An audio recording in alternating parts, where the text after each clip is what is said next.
I will always remember my final home basketball game, end of regular season. We're playing. Oh, who are we playing? He'll always remember it.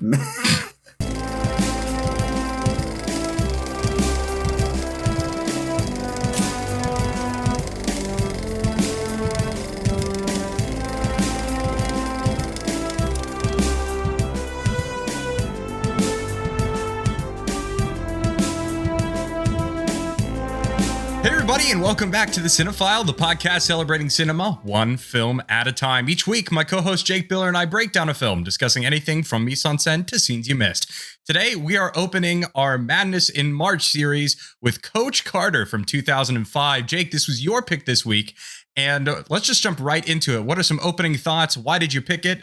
And what did you think? It is my pick. I first watched this in my mom's friend's basement in like 20, I want to say like 14. We were they live in Ohio, and we were there for her son's like graduation open house. This is a really random story, and it's just so linked to Coach Carter, and like I guess like I got bored or whatever. And so they're like, oh, like just go down. They had like a theater room in the basement, and they're like, just go downstairs. We got plenty of movies. Like just pick out one you want to watch. And I found this Coach Carter. It said Sam Jackson on the front, and I was like, okay, we'll try this. And damn, it was a good movie. It's fun. It's kind of rewatching it this time, I kind of thought like this is a little like it's typical yet atypical of a sports movie. Like I feel like it takes the beginning of a very typical sports movie, but then like plays off that like audience expectation, if you will. I think there are some different twists throughout the movie, and like kind of our story beats take a little bit of a different turn, which I really like, and I appreciated this rewatch. But yeah, it's a great performance from Sam Jackson. I think he's especially in the back half of the movie. I think he's really, really good in this.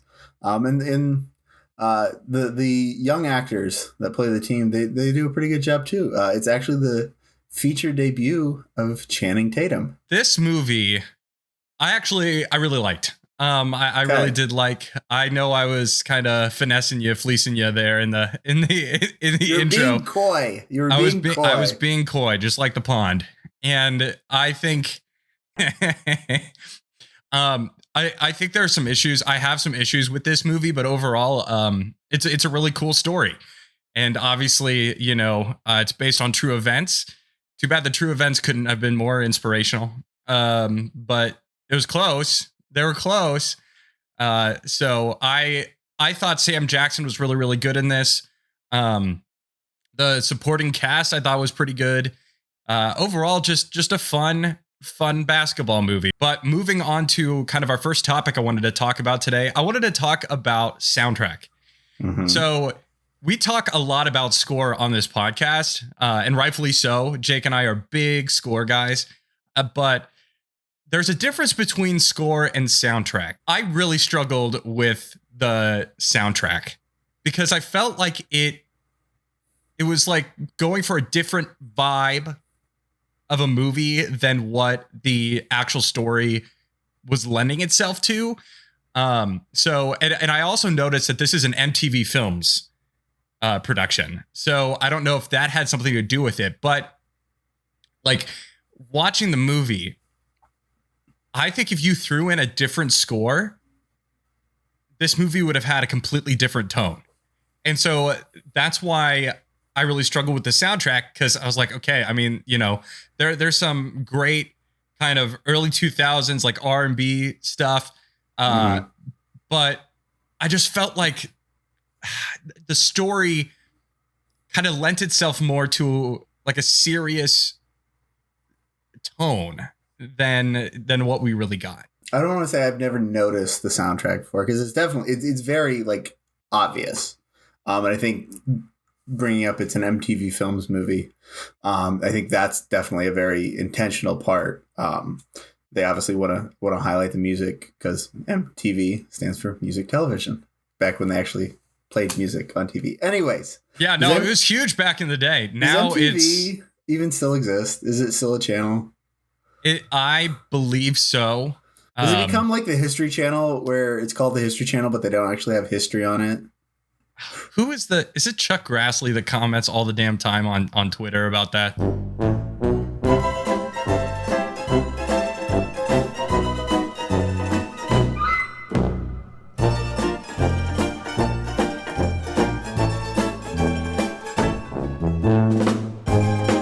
It's true. It's true.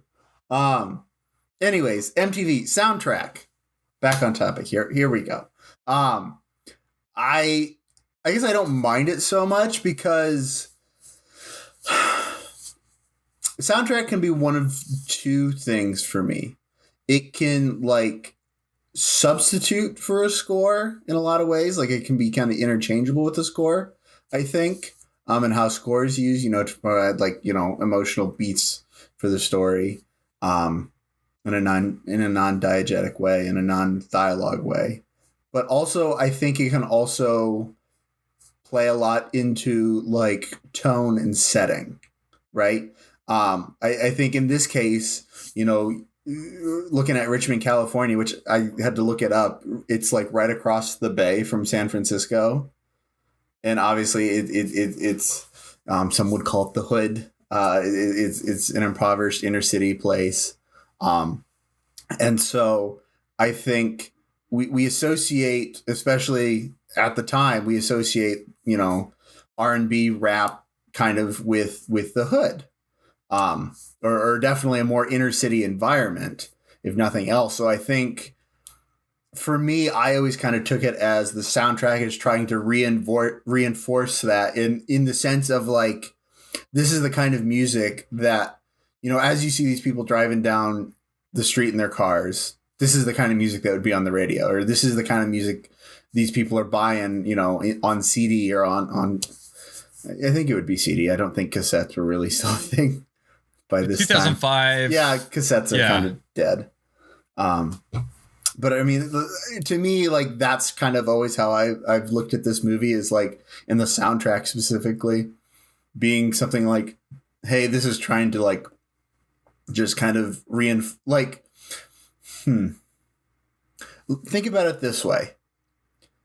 We kind of judge people a lot on their music taste, right? You get in the car with somebody and you're driving down the road, like whatever they want to listen to, like tells you, I think, a lot about who they are as a person. And now you can obviously read too much into it because people are more than just what they listen to. And the chosen one. I kind of have a wide, varied, and kind of eclectic music taste in some ways. You do. I definitely have like playlists that are specifically curated for like when I'm on a road trip with like a coworker, like very like, I want to say like kind of like safe, like nothing too weird, nothing too out there, like good music still. Don't get me wrong, but like nothing that someone's gonna be like, what the hell is this? People's taste in music can tell you a significant amount about who they are as people.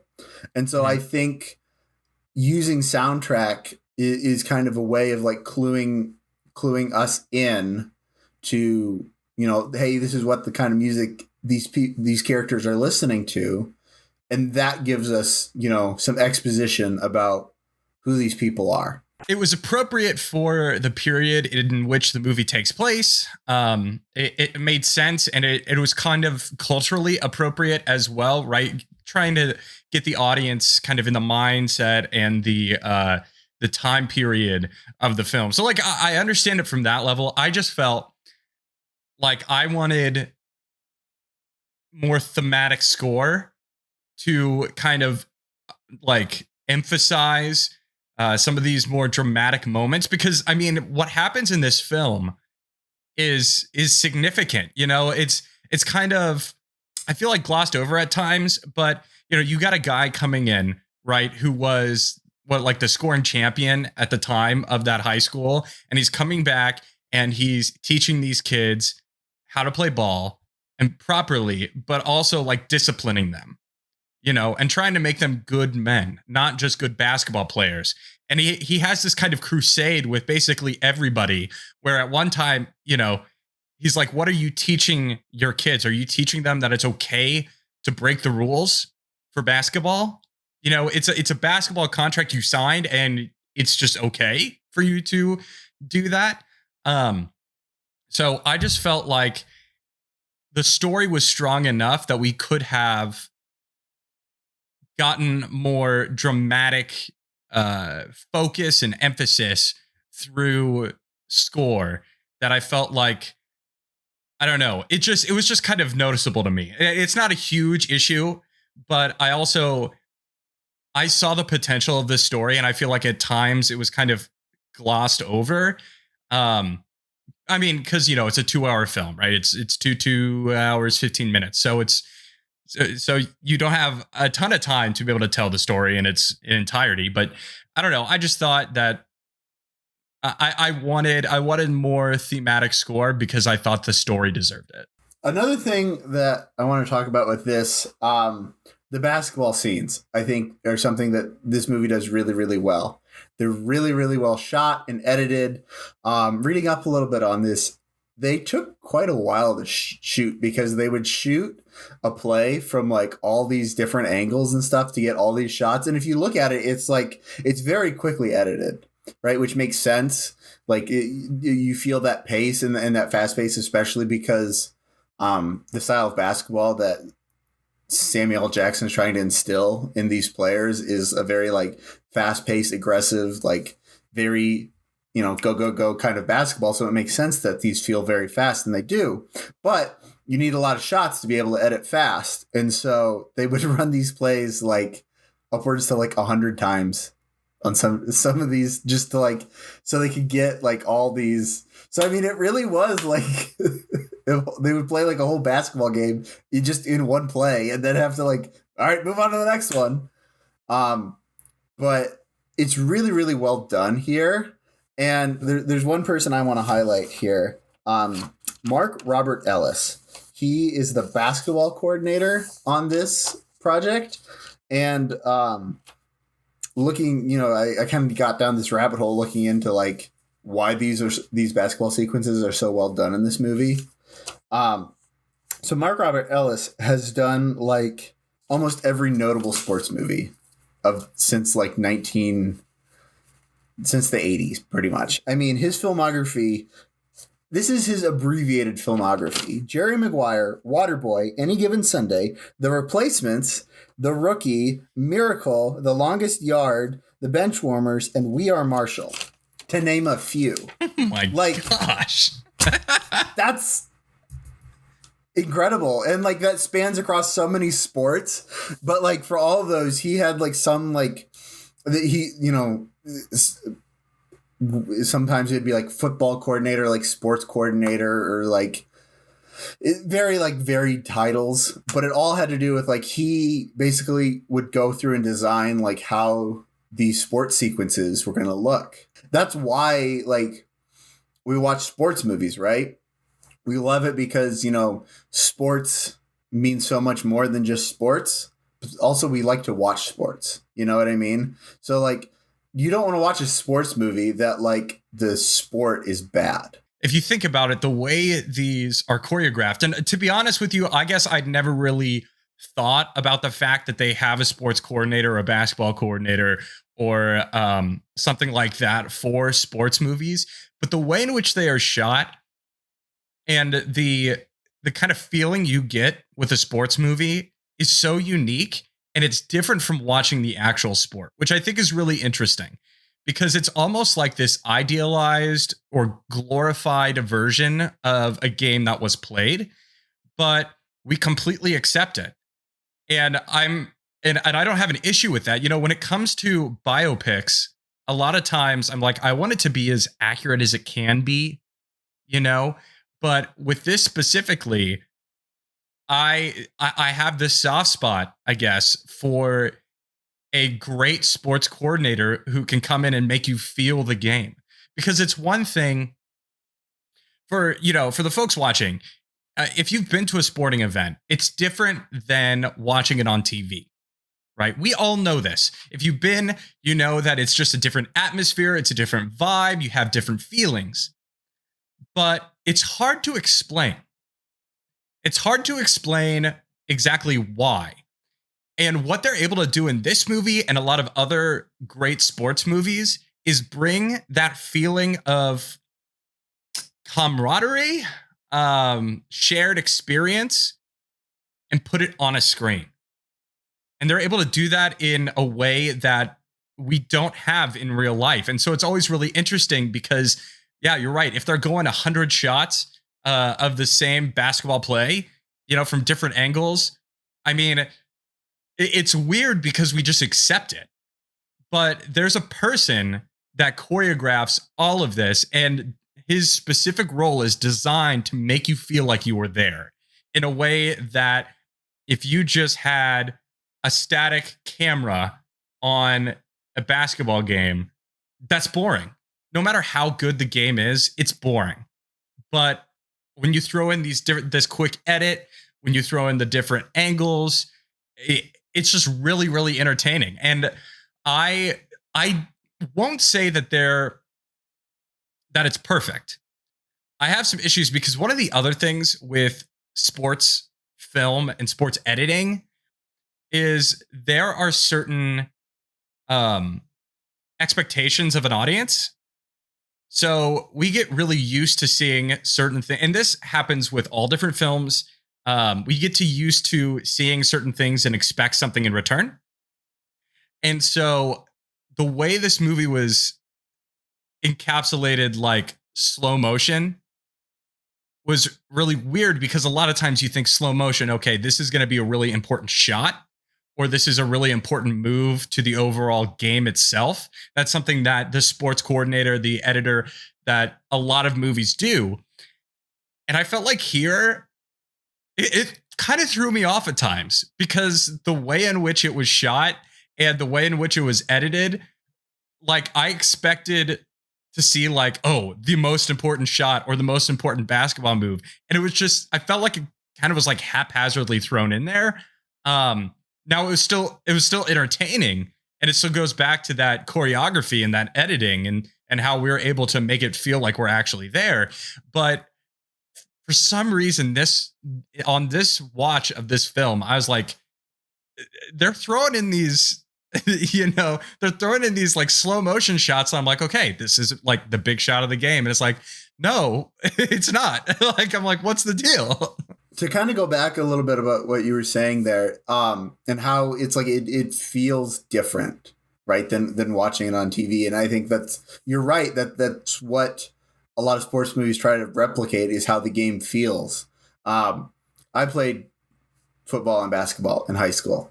And my memories of those games and how they felt are very different than a few years ago. I found one of my football games on YouTube. They got broadcast on local television, and they have it on YouTube. And I went back and I rewatched parts of it, and it really was not as exciting as I remember it. Just to like sit and watch it, like you feel it.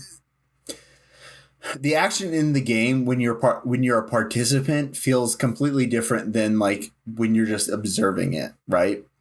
And you also, I think, realize that this is high school sports. You're taking something that, in its context, really, or I should say, out of its context, really is not that exciting all the time.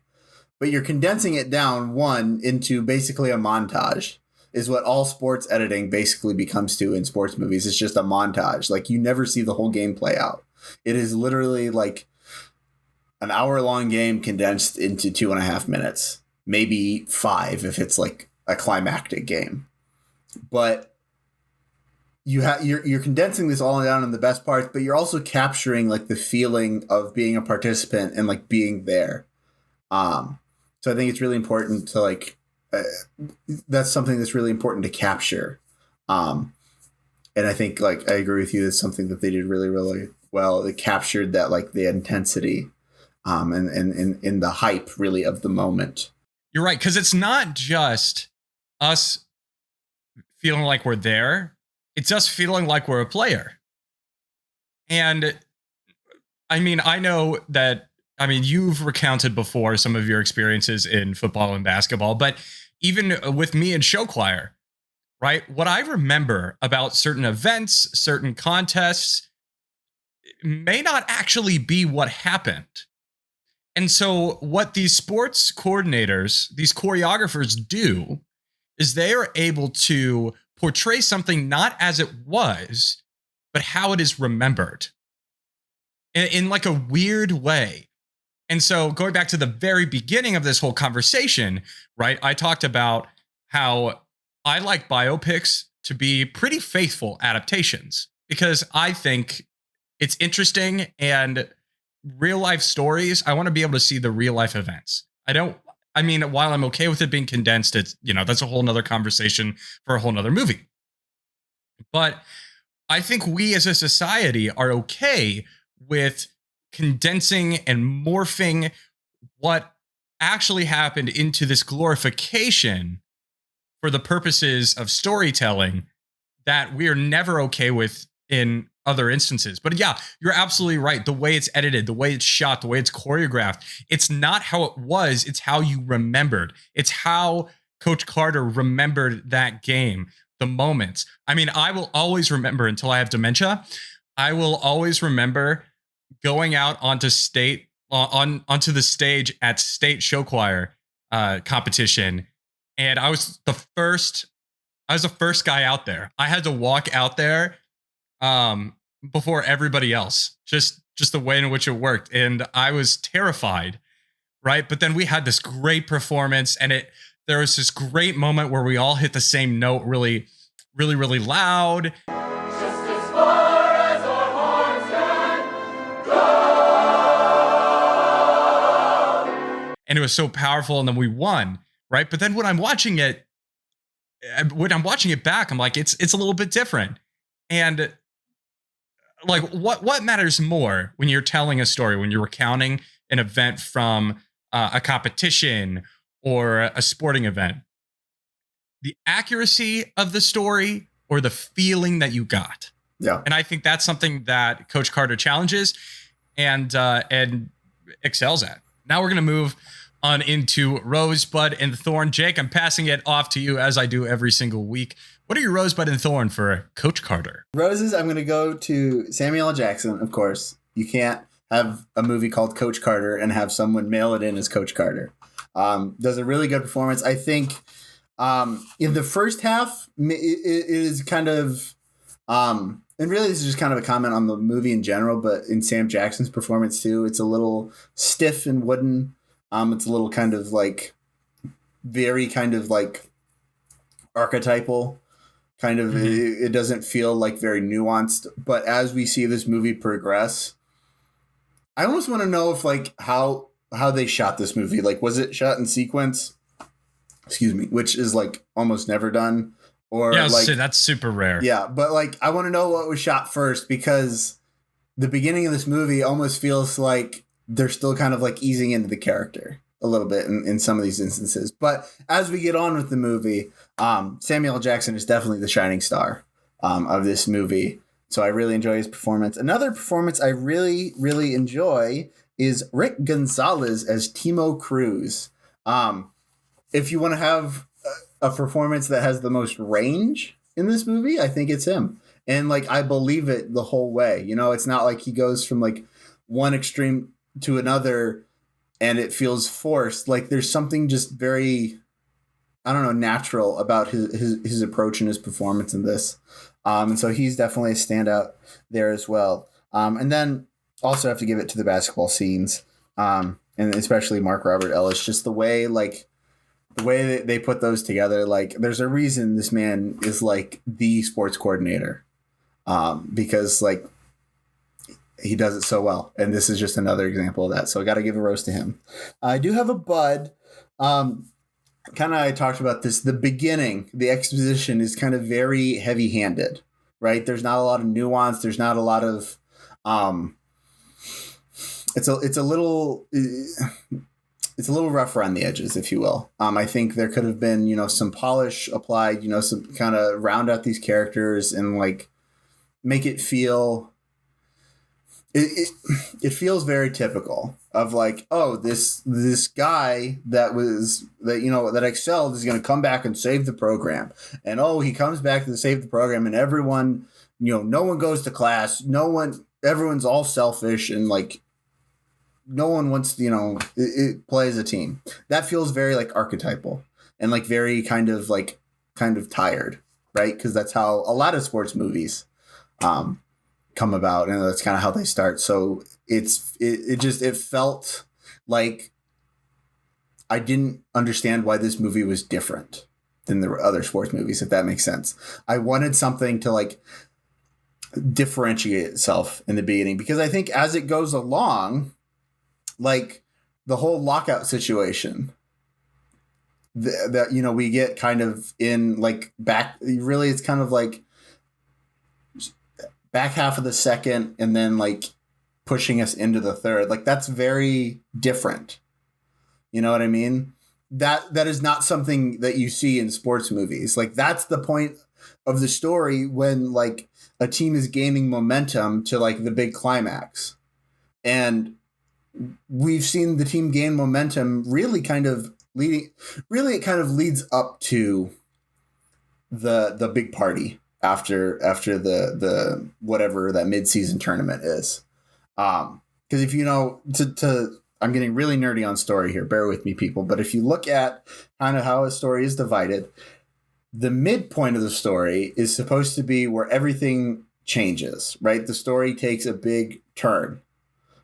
And really I see that as kind of the midpoint, and it takes a really kind of unexpected turn, is in like, we literally stop playing basketball.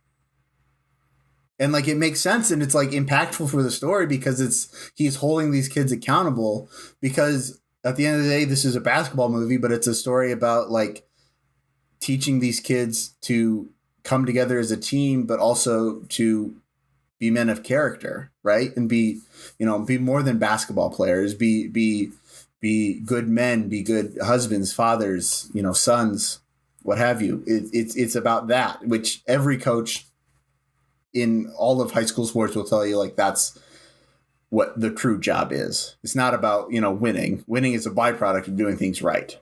And doing things right is creating people of character. All that to say, it's really interesting how we see him take a stand on that and stop playing basketball, because that's not at all what you expect.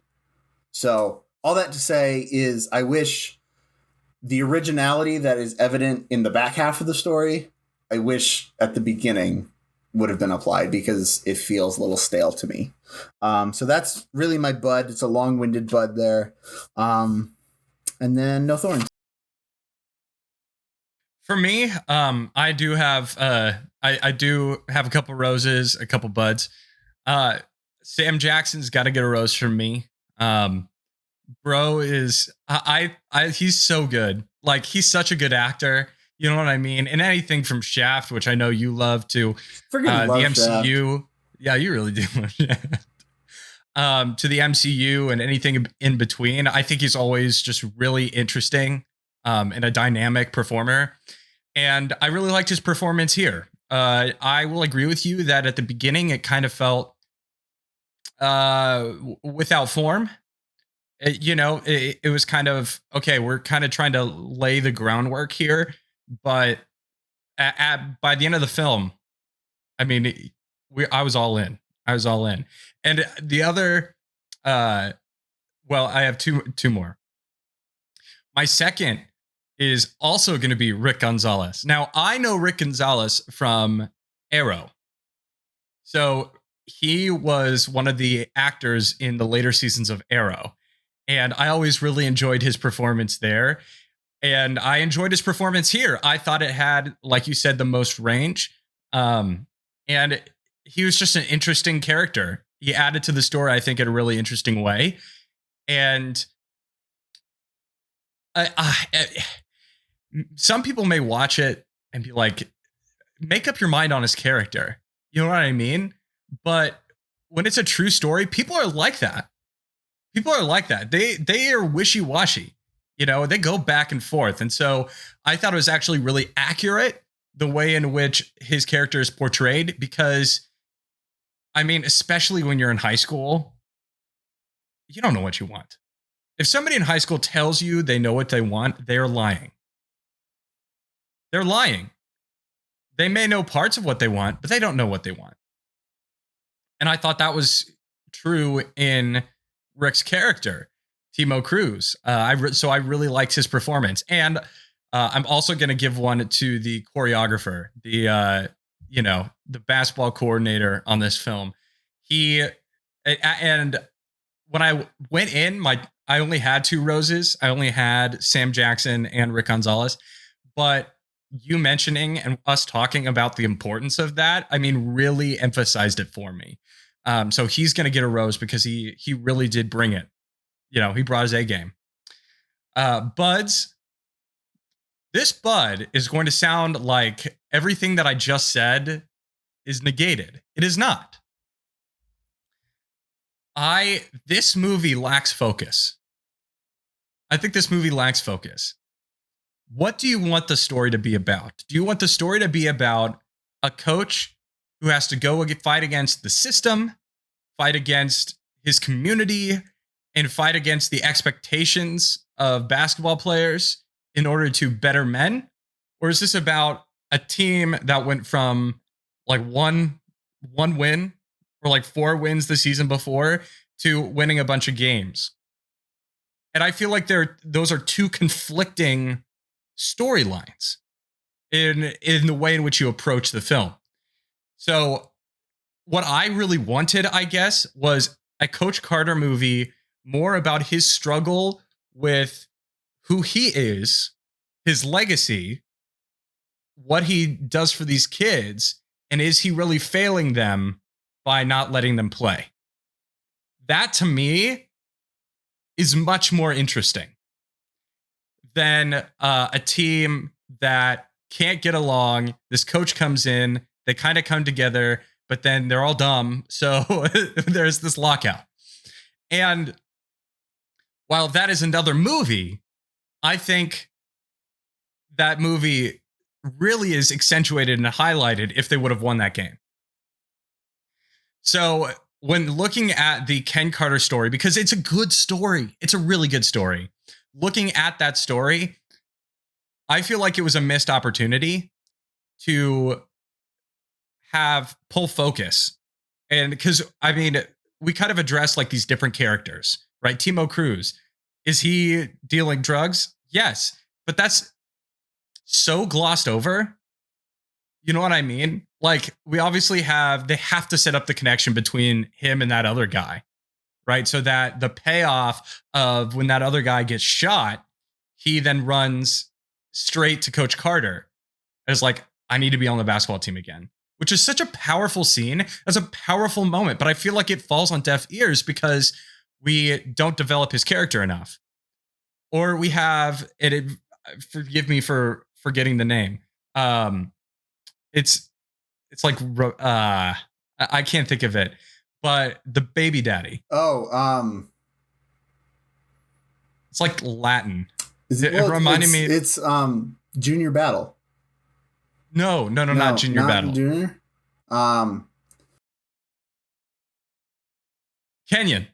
Kenyon. Thank you. I don't know why I was like, it reminds me of Latin. It's Latin. Anyway, Kenyon and kind of his drama with the baby. I thought, they kind of focus on that a lot. And then she had an abortion, And so it's like, okay, there are so many different elements that you can focus on that I almost wish the story was approached in a different way. So that's going to be a but. It's not that the movie's bad. It's that I feel like the movie can be better because the story that they're telling is so important. And I think the Coach Carter character specifically is so important. And I feel like they didn't give him his due in the movie because there's a lot of wrestling there of even having his kid on the team that I think that should have been the focus.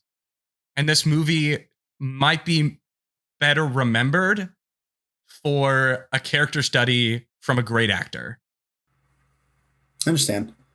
I think this could have been a really interesting like TV show. I was thinking that too. You know, I was really thinking that too.